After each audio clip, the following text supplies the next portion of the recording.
Yes बच्चा लोग, probability हमने कर ली। प्रोबेबिलिटी हमने डिफरेंट डिफरेंट डेफिनेशंस कर ली, हमने डिफरेंट डिफरेंट एस्पेक्ट से सब कुछ देख लिया। Now theoretical probability distribution. अब थ्योरेटिकल प्रोबेबिलिटी डिस्ट्रीब्यूशन नाम से ही पता कुछ लगता है कि ये थ्योरी है, राइट बच्चा लोग, बट हम लोग इसके कुछ प्रैक्टिकल्स भी करेंगे। चलो अब पढ़ते हैं introduction to theoretical probability distribution.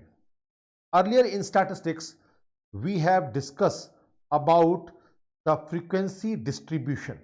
Frequency distribution से हमें पता लगता था कि हम एक चीज को डिफरेंट डिफरेंट पैरामीटर्स के हिसाब से डिवाइड कर देते थे। जैसे कि मैंने आपको बताया 4 कॉइन्स आर टॉस्ड, तो उसमें 0 हेड भी हो सकती है, 1 2 3 4, उनके डिफरेंट डिफरेंट उसको पैरामीटर्स के हिसाब से उनको बाइफ्रिकेट कर दिया। That is so called probability distribution और frequency distribution.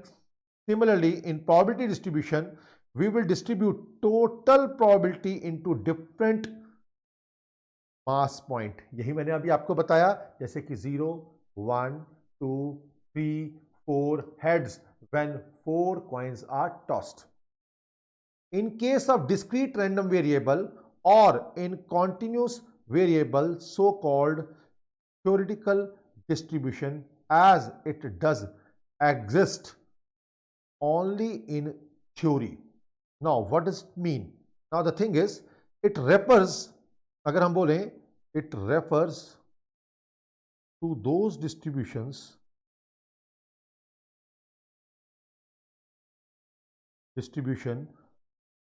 which are not obtained by actual observation or experiment, but are mathematically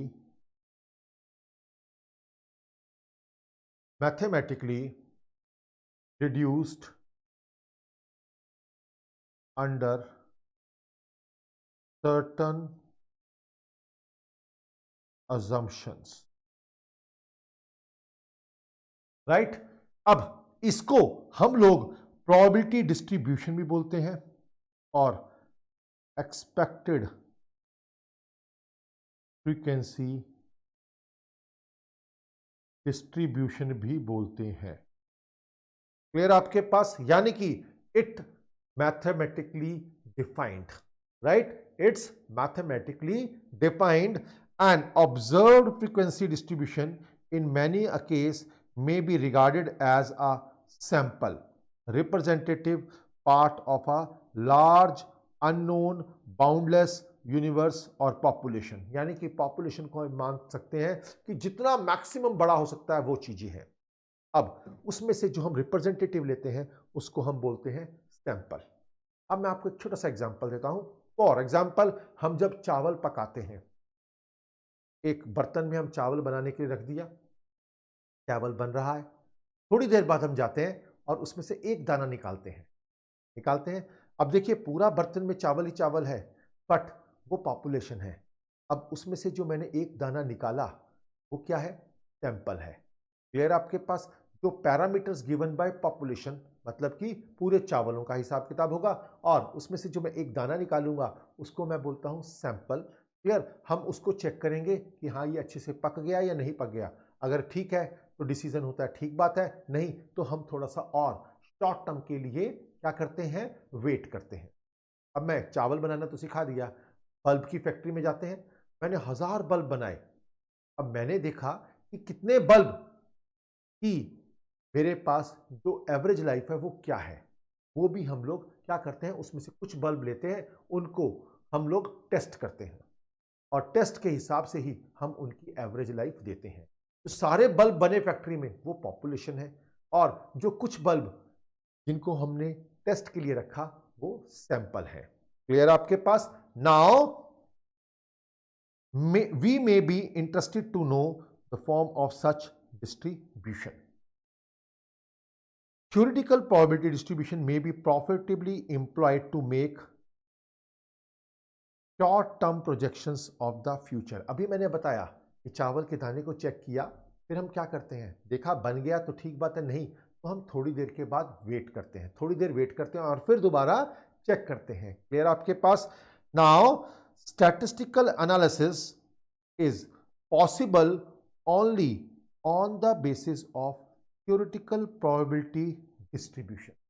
right आपके पास? तो statistical analysis is possible only on the basis of theoretical probability distribution, setting confidence limits or testing statistical hypothesis about population parameters। ध्यान से सुनिएगा, जो parameters हैं वो population देते हैं, P for population, P for parameter. की कैरेक्टरिस्टिक्स हैं जो उसकी ओबे करता है। कौन कैरेक्टरिस्टिक्स ओबे करता है? सैंपल करता है। Is based on the probability distribution of the population under consideration. Right? A probability distribution also possesses all the characteristics of an observed distribution. Clear? मैंने अभी आपको लिखवाया ना, mathematically deduced under certain assumptions. Clear आपके पास? Similar type of conditions हमें लेकर चलनी पड़ती है। अगर हम कंडीशंस को चेंज करेंगे तो नेचुरली हमारे पास रिजल्ट्स भी चेंज हो सकते हैं।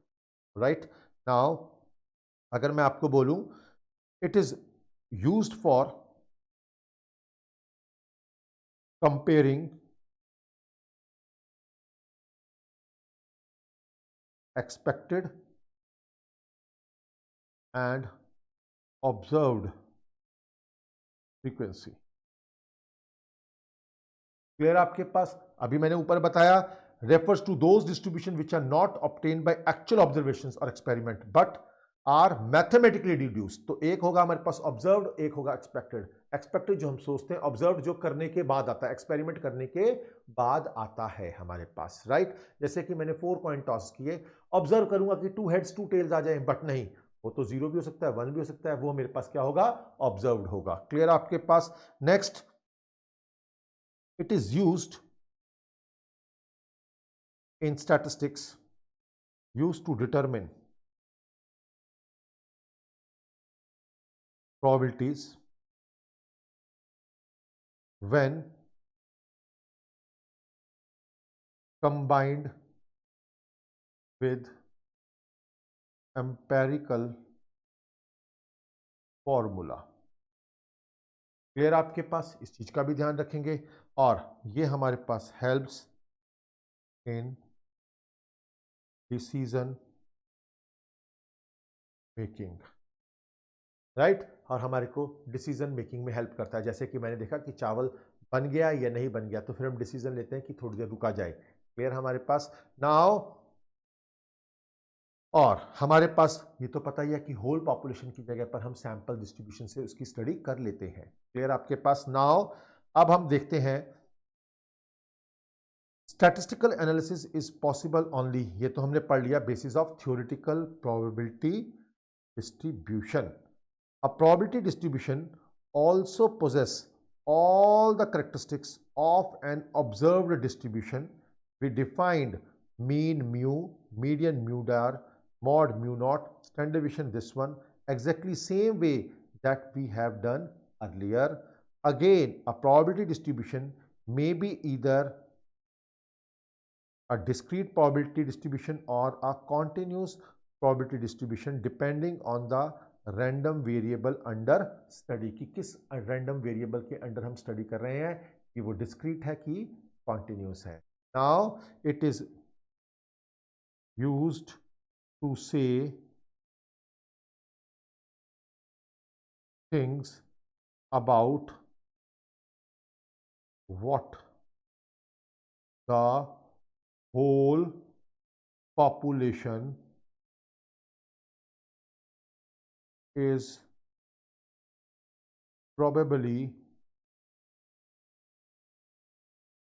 like। राइट? हमारे पास ये चीज आ गया कि किस टाइप की प्रॉबेबली वो बिहेव करेगा। क्लियर आपके पास? राइट? डिस्क्रीट, कॉन्टिन्यूस, उसके हिसाब से फिर हम डिसीजन भी लेंगे और अपने अपने एम्पेरिकल फॉर्मूलाज भी लगाएंगे। क्लियर आपके पास?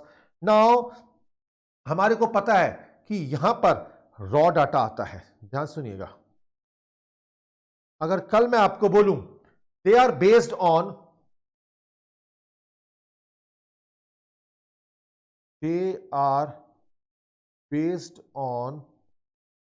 mathematical formulas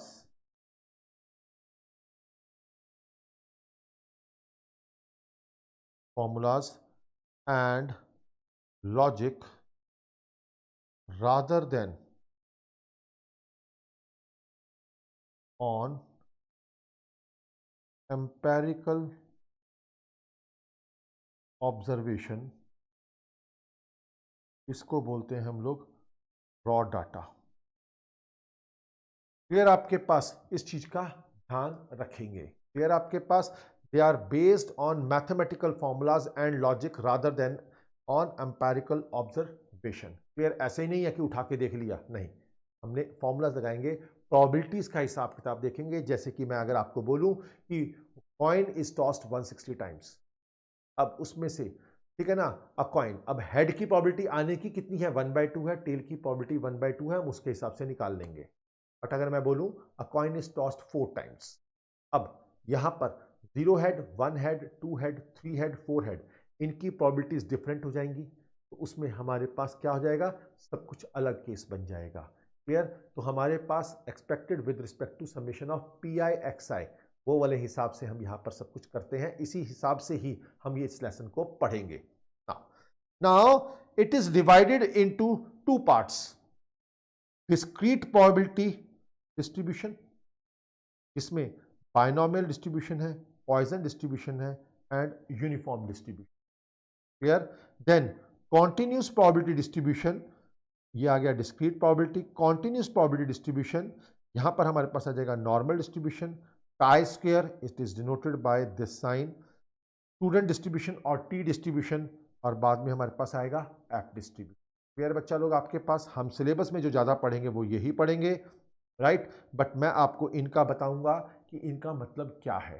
क्यों? क्योंकि जब हमारे पास ऑप्शंस आती हैं आंसर में, तो उनको 4 ऑप्शंस बनाने के लिए कुछ ऐसे वर्ड्स हैं जो हमारे सिलेबस में नहीं भी हैं, फिर भी उनको यूज़ किया जाता है। बट मैं आपको उनके मतलब बता दूंगा ताकि आप लोगों को ये रहे कि हम इस आंसर को ले रहे हैं तो क्यों ले रहे हैं। क्लियर आपके पास? तो ये था introduction of theoretical distribution, probability of distribution बोल लीजिए, फ्रीक्वेंसी डिस्ट्रीब्यूशन कर लीजिए, ठीक है ना, जिसके 2 पार्ट्स हो गए। कौन कौन से हो गए? Discrete and continuous. डिस्क्रीट में कौन कौन है? Binomial, Poisson and uniform. और कॉन्टिन्यूस में कौन कौन सा है हमारे पास? नॉर्मल डिस्ट्रीब्यूशन, देन हमारे पास काई स्क्वायर, टी डिस्ट्रीब्यूशन जिसे हम स्टूडेंट डिस्ट्रीब्यूशन भी बोलते हैं, और लास्ट में आ जाएगा एफ डिस्ट्रीब्यूशन। इनको हम स्टडी करेंगे आगे धीरे धीरे कर। क्लियर? तो चलो मिलते हैं नेक्स्ट में, जब हम पढ़ना स्टार्ट करेंगे कि डिस्क्रीट कैसे और कौन कौन सी उसकी टाइप्स होती हैं। राइट? पढ़ तो हमने देख लिया बायनॉमियल, पॉइजन, यूनिफॉर्म। अब हम बायनॉमियल पढ़ेंगे, पॉइजन पढ़ेंगे, यूनिफॉर्म करेंगे, इसी हिसाब से चलेंगे। क्लियर बच्चा लोग? चलो फिर मिलते हैं नेक्स्ट लेक्चर में। Till then take care.